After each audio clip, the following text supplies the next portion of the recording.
waaw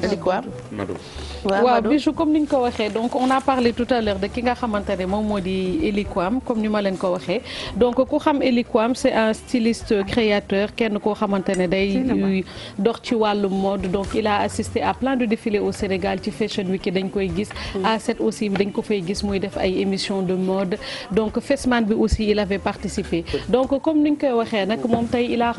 a raconté benn histoire boo xamante ne c'est une femme boo xamante ne proche am la donc la femme elle a juste 27 ans mu am cancer mais bu muy am cancer Eli Quam nag fekkeewul yëgul maladie bi donc il a fallu que bu mu ñibbisi waatee France ci la rencontré ki nga xamante ne moom moo di mbokkam boobu et maintenant pour lui rendre hommage c'est comme ñu ngi ci mois bi ñu duppee octobre rose on est le 31 donc nag mu defal ko image boo xamante ne rendre ko hommage apporter pièce am ci édifice am naka la ko defee mooy transformer ko permettre à femme bi mu sentiraat qu'elle est belle parce que moom ci wàllu mode lay dox ci wàllu stylisme ak yooyu ce qu'on va faire ñu dem xooli élément bi après ñu raconter leen histoire am ça nous a touché et on a voulu partager avec vous.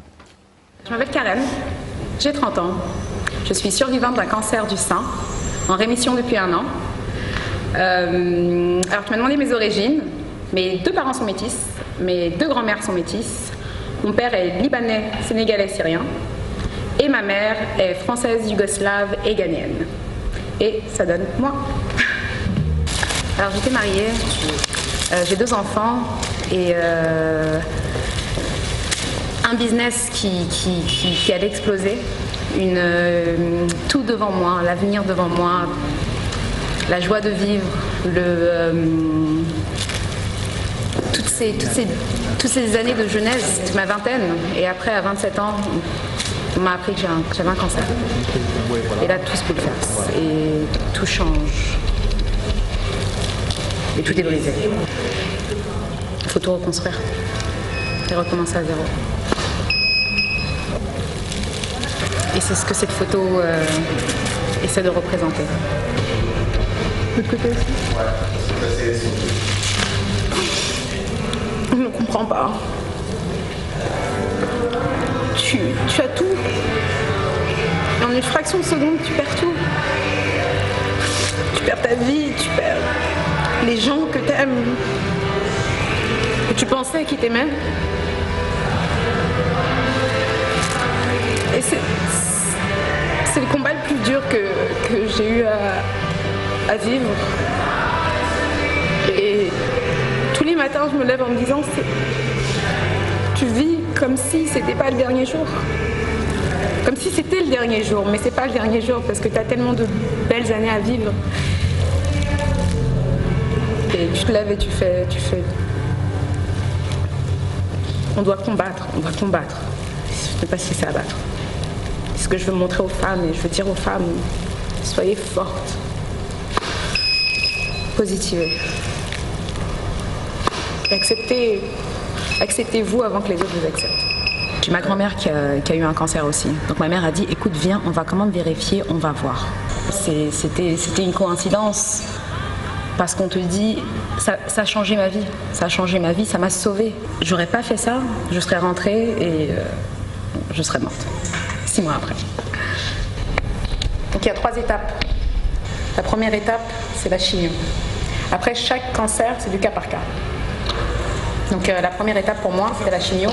Parce que ma tumeur était tellement grosse qu'il fallait la faire rétrécir d'abord. Et du coup, donc j'ai fait 10 séances de chimio. À chaque fois que j'allais à l'hôpital et que je voyais les enfants... Message d'espoir Mado pour nit ci am feebar bi yëpp. Effectivement Bijou comme ni nga ko waxee donc c'est un message vraiment boo xamante ne daf ko teniroon à lancer ko à toutes les femmes yoo xamante ne elles sont atteintes de cette maladie là te comme ni ñu koy waxee être femme nga def li ñuy tuuti ablation des 2 seins amatoo ko donc il faut vraiment être forte pour te battre pour génnaat ci li nga xamante ne moom moo di lu metti loolu. Parce que comme elle est magnifique comme elle l'a raconté donc xale bu ndaw la woon elle était en train de faire sa vie machallah très connue di liggéey bu baax di avancer di évoluer et un jour comme ça grand-mère am lui dit mais est-ce que tu sais wax ko ne que dafa am cancer ne ko mais bon comme on sait que parfois dañ naan que dafay wàlle mu ne ko nañu ànd et c'est à partir de là qu'elle est partie qu'elle a fait le test et là elle a su que malheureusement dafa am li nga xamante ne moom moo di cancer donc sa vie a complètement basculé elle était mariée elle avait des enfants donc malheureusement son mari est parti donc tout le temps comme ni ñu koy waxee ci plateau yi parfois il y a des hommes yoo xam ne duñu qui te lâchent voilà et même bu fekkee da ngay tudd sax ci hommes yi tu peux parler des hommes c'est vrai que moom tamit dem na mais ses amis foofu ngay maanaam bu nit nekkee ci lëndëm ci ngay xam ki nga bëgg ki la bañ donc elle a eu cette révélation là toutes les personnes yi nga xamante ne elle tenait à ces gens là ñoom ñëpp dañu dem wan ko bopp wan ko ginnaaw donc mu ne xaaral il faut que mu xeex il faut que mu góorgóorlu et donc comme je dis c'est Eliquam qui a eu cette initiative wax naa leen ci ndorteel bi moom benn kii la voilà styliste son style mooy tout le temps de relooker les gens donc il a voulu prendre en 3 étapes expliquer comment s'est passée la maladie de la fille boo leen gisee il a utilisé le toile noir nee na toile bi plastique loo ko solalee donc juste pour montrer que partie sombre bi femme bi demoon bu muy dugg parce que instant bi muy yëg maladie bi ta vie elle change tu bascules d'un seul coup donc mu utiliser li nga xamante ne moom moo di partie sombre boobu léegi nag mu war a wonewaat beneen partie boo xamante ne deuxième partie bi mooy combat bi là c'est là qu'on l'a vu elle était habillée en blanc elle a mu wone complètement sa poitrine qu'elle avait plus de sein mu solal ko weex ba pare di montrer les chutes de cheveux parce que quand tu fais la chimio c'est difficile tu commences à perdre tes cheveux tu commences à perdre li nga xamante ne moom moo di say ongles et tout et il faut savoir que aussi elle l'a eu jeune elle n'avait que 27 ans donc booy dem ba nga xamante ne les cellules cancérigènes bu fekkee da nga nekk xale ci lay gën a bare donc tu as des ganglions partout bu fekkee teeluñu ko traité rek aussitôt ça se métastase et après tu meurs mais moom elle s'est battue elle a voulu montrer qu'elle était vraiment forte elle dit que dans le reportage quand elle partait faire sa chimio elle se maquillait donc daam bi dañ koy xool naan ko mais t'es brave mu ne c'est pas parce que je suis atteinte de cette maladie là que je dois sombrer c'est pas parce que je suis atteinte de ces maladies là parce qu'une femme qui perd ses cheveux c'est énormément douloureux ça ay wee c'est des signes de féminité alors quand tu commences à les perdre dafay nekk leen loo xamante ne dafay metti ci yow mais moom elle a cru en elle di defaru gars yi di ko ne tu es un exemple ci ñun donc c'est bien qu'il faut continuer nga gëm sa bopp mais liñ ci munti am rek donc je pense que liñ ci muni jàngat mooy conseil waale genre jàngoro yi bu dalee nit ki parce que moom léegi fi mu ne nii tane na macha allah donc nit yi bu fekkee ne am nañ xeetu jàngoro yi je pense que leur entourage doivent les aider dañ koy war a dimbali pour mu am li nga xamante ne moom moo di force et moom je pense que c'est cette chance là qu'elle a eu certains sont restés le plus sont partis mais comme Eliquam lui montre que malgré tout ça tu gardes ta féminité tu restes belle et moom moo voilà defal ko séance bi franchement c'est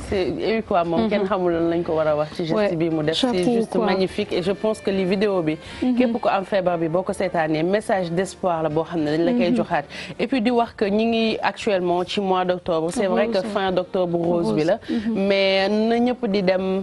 ça fait peur d'y aller ah c'est man en commençant par man bi may dem di def reportage ba waa Liska ne ma ñëwal def test dama tiit lu ngay dox pour dem ci médecin bi sa day mel ni que yow instant yi da ngay miir sax da ngay bëgg lu dul daw dem mais ñoom li ñuy conseiller souvent mooy def autopalpation bu dee cancer du sein dem faral di dem ci gynéco di xool sa bopp bu fekkente ne pour cancer du col de l'utérus bi parce que ñaar yooyu la ñuy xeex ci mois d'octobre bi pour jigéen yi donc ku ci nekk tàmm dem sa gynéco def autopalpation dem sa médecin mu lay xoolal parce que quoi qu'on puisse dire maladie bi su fekkente ne teel nañ ko xam dañ lay faj le problème mooy bu demee ba nga xamante ne c'est trop tard voilà stade final bi mooy méttee lijjanti et puis di wax nit yëpp nañu rapproché wu ci Liska di leen defaral ay dons parce que feebar bi c'est très très cher et que souvent nit yi duñu am moyen pour mun ko faj donc dañuy dem Liska pour Liska dimbali leen te ñooñu bu ñu amul fond tam duñ mën a dimbali nit ñi donc bonne volonté yëpp ma leen di ñaan ñoom tam bu ñu demee Liska même bu dee benn 1000 francs lañ fay bàyyi sax ñu bàyyi ko fa comme ça ñu mën a aider ñi feebar en attendant que mu nekk feebar boo xam ne dañ koy subventionné ba ku ko amati da ngay dem à l'hôpital directement ñu faj la il est temps quand même au Sénégal qu'on puisse faire des télétons. Ouais, c'est quand même ouais loolu lu baax. Je pense que cette année ils avaient fait ça dans la télé tout le temps di ko def pour ay Liska ay yooyu noonu. day baax même si c'est 3 fois dans l'année. C'est quand même bien loolu c'est le côté participatif de tous les médias. parce que le mun ci jàppee.